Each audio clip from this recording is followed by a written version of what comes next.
அன்பார்ந்தவர்களே, வணக்கம். இன்பம் தரும் இன்சொல்.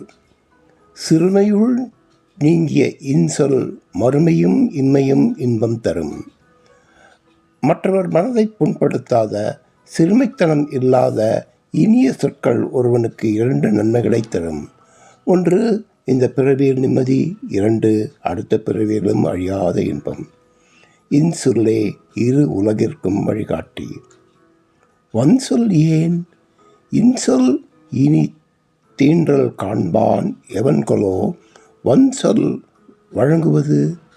இனிய சொற்கள் பிறருக்கு இன்பத்தை தருவதையும் அதனால் நமக்கு மகிழ்ச்சி கிடைப்பதையும் நேரில் கண்டும் கூட சில மனிதர்கள் ஏன் இன்னும் கசப்பான வன் சொற்களை பேசுகிறார்கள்? இது ஆச்சரியமான அறியாமை என்கிறார் வள்ளுவர்.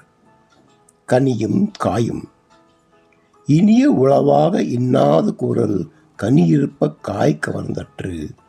நாவினில் இனிமையான சொற்கள் பல இருக்கும்போது வன்மையான சொற்களை பேசுவது எப்படி தெரியுமா? சுவையான பழுத்த பழங்கள் மரத்தில் இருக்கும்போது அவற்றை விடுத்து கசப்பான பச்சை காய்களை பறித்து உண்பதற்கு சமம்.